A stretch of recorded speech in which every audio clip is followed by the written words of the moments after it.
Halo teman-teman semuanya, selamat datang kembali di MyCast, Mayora Podcast, tempat di mana kita bisa belajar kapanpun, dimanapun, dan tentunya dari ahli-ahli di bidangnya. Gak terasa banget nih, kita udah sampai di episode kesekian. Banyak banget hal-hal yang sudah bagus, hal-hal yang baik yang bisa kita pelajari. Dan tentunya kali ini kita sudah kedatangan narasumber yaitu Pak Guntoro. Selamat datang Pak Guntoro. Ya, selamat siang. Terima kasih Pak Gun sudah bersedia untuk hadir di sini. Bersama dengan Pak Gun, hari ini kita akan membahas tentang KPI. Wah, KPI itu apa Pak Gun? Ya, KPI sebenarnya ukuran kuantitatif yang disetting kepada karyawan. Ukuran kuantitatif disetting kepada karyawan untuk mengukur kinerjanya mereka. Gitu. Kinerjanya mereka jadi sebenarnya turunan dari atas ke bawah tuh, dari strategi dari corporate, terus ke factory kalau bicara factory ya, terus bicara sampai section sampai dengan ke level individunya mereka gitu. Ukuran kuantitatifnya. Ukuran kuantitatif. Ya. Yang dihitung tuh apa Pak Gun dari KPI ini Pak? Yang dihitung ya kinerjanya mereka dalam arti job description-nya mereka, bisa juga project-project assignment yang mereka dapatkan gitu ya. Dari pada tiap tahun misalnya tahun 2022 nanti nih, 2022 misalnya audit itu dapat KPI misalnya DNA aktualisasi ya, training and development need analysis aktualisasi ya, itu DNA-nya akan didapatkan dari sisi project gitu. Dari sisi job description misalnya training average hours misalnya, average training hours itu job description audit didapatkan gitu. Jadi ada dua. Pertama bicara mengenai job description-nya mereka, kedua bicara mengenai project assignment yang diberikan kepada mereka gitu. Oke, jadi berdasarkan job desk-nya ya Pak Gun. Ya. Dan itu dari atas, artinya dari strategi perusahaan kita, strategi Mayora, diterjemahkan ke masing-masing departemen, ke masing-masing orang gitu ya Pak Betul, Gun? betul. Oke, jadi itu nanti diukur apakah kita sudah sesuai atau belum kinerjanya. Iya.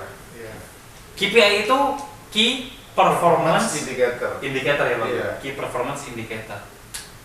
Nah, Pak Gun ini adalah Performance Management Head teman-teman semua. Jadi KPI teman-teman semua pasti ada di Pak Gun. Jadi jangan macam-macam ya, nanti KPI langsung naikin ya Pak Gun. Targetnya dibikin banyak aja nih gitu. Nggak bisa gitu ya Pak Gun? Iya, nggak bisa seperti itu. Kita harus fair juga terhadap KPI orang-orang gitu. Oke. Nah, sebetulnya KPI itu kenapa sih harus dicapai Pak Gun? Ya, KPI itu salah satu fungsinya sebetulnya ada dua fungsi. Salah arti fungsi jangka pendek dan jangka panjang. Sebenarnya jangka pendeknya itu ya KPI pasti untuk ujung-ujungnya dapat mendapatkan bonus ya. Oke. Bonus atau insentif masing-masing orang itu jangka pendek. Sedangkan jangka panjangnya itu adalah untuk career management.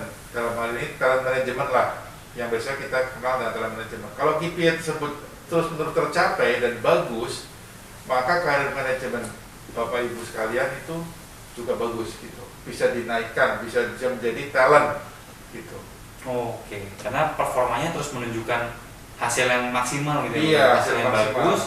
Akhirnya mungkin ini sudah waktunya untuk dipromosikan kan gitu ya. Iya. Nanti ketika promosi dilihat lagi, wah ini KPI-nya selalu tercapai bagus nih. Betul. Ini akan lebih mudah gitu Iya. ya. Oke, tapi jangka pendeknya seperti yang kita semua tahu adalah untuk Bonus. Insentif gitu. Tapi berarti artinya mengerjakan pekerjaan kita, mengerjakan KPI itu bukan hanya semata-mata untuk bonus. Betul. Tapi justru untuk jangka panjangnya Jangka kita. panjang kedepannya seperti apa. Jadi kalau misalnya Bapak Ibu sekalian sekarang ini menjadi unit head atau session head, dapat KPI masing-masing orang, kalau tercapai terus-menerus, pasti Bapak Ibu menjadi talent, dikenal sebagai talent gitu. Nah, ketika employee review nanti mungkin people review dengan timnya Bu Rena itu Bapak Ibu bisa mendapatkan sebagai talent, dikenal sebagai talent oleh factory manajernya atau division headnya. Ya, oke. Ukurannya itu kalau nggak salah dari A sampai E ya Pak Gun. Ukurannya A, B, C, D, E. A, B, C, Sekarang. D, E. Itu A itu paling bagus, A itu terbaik, E itu paling buruk. E itu paling buruk. Kalau C itu C sebetulnya kita mengkategorikan C-nya itu dalam memenuhi syarat, cukup terpenuhi gitu. Cukup gitu. Iya, Standar. targetnya sebenarnya C, tapi kalau A itu jauh lebih bagus. Oke, berarti C ke atas itu udah berarti melampaui target Iya. hitungannya Pak Gun. Kalau C ke bawah berarti silakan dicoba lagi gitu ya. Oke.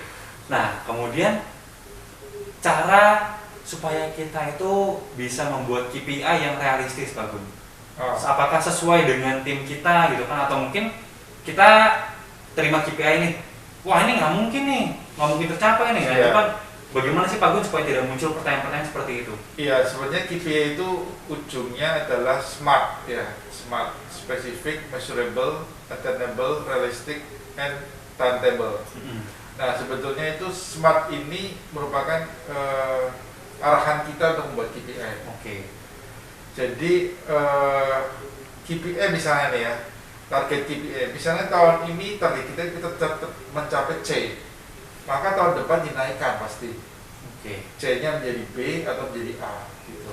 Sorry, C-nya menjadi D ya Pak? iya, C-nya menjadi D ya, betul menurun. Jadi Oke. A atau B-nya lebih tinggi pasti gitu. Tapi kalau kita benar-benar membuat KPI baru, KPI yang benar-benar baru, kita belum ngerti sama sekali tentang kinerjanya kita di KPI tersebut, ya kita harusnya membuat dengan menggunakan benchmark atau melakukan pembuatan seperti ini. Misalnya kalau misalnya Adit ada KPI apa Adit yang kamu belum pernah mencapainya? Yang TND Pak misalnya. TND aktualisasi, ya improvement ya, TND aktualisasi. Misalnya kalau kamu mencapai 90% udah bagus belum? 90% udah bagus Pak? Udah bagus.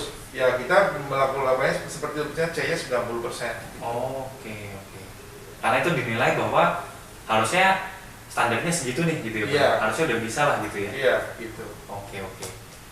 Nah, tadi apa? SMART itu adalah spesifik, measurable bisa diukur ya berarti ya. Iya. Kemudian attainable bisa dicapai, realistic timetable. dan timetable. Iya. Timetable itu artinya ya jangka waktunya juga harus sesuai ya. Harus sesuai, iya. Jangan sampai proyek yang begitu besar hanya dikerjakan dalam waktu 1 bulan atau 2 bulan. Ternyata ini butuh waktu 1 semester, 6 bulan. Itu iya, harus nggak bisa kita lakukan. Gitu. Itu berkembang juga ya. Oke.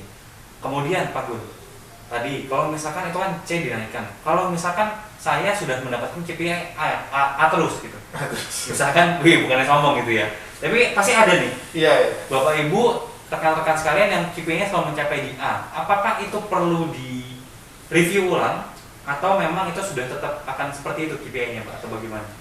Biasanya sih kalau dapat A terus itu sesuatu hal yang sifatnya seperti project gitu ya. Misalnya project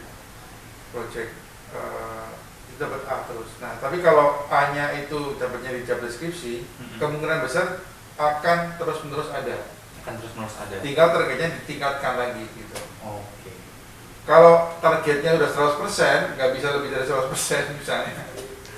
Ya itu perlu dicarikan KPI baru untuk job deskripsi di item tersebut. Oke. Jadi diberikan target baru lagi gitu ya Pak? Iya, KPI baru untuk job deskripsi di item tersebut.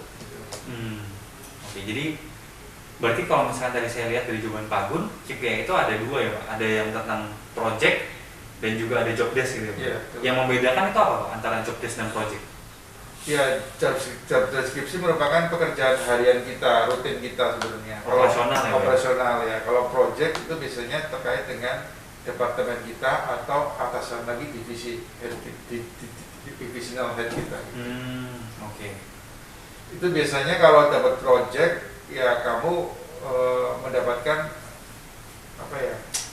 kesempatan untuk membuktikan kepada departemen headmu atau division headmu terkait dengan project tersebut gitu. Project itu kan sesuatu hal yang sifatnya dipercayakan ya gitu.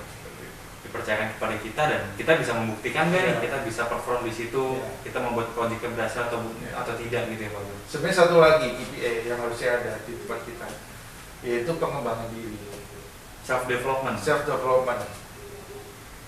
Ya, jadi buat rekan-rekan semua yang belum melakukan KPI self development itu harusnya melakukan self development gitu.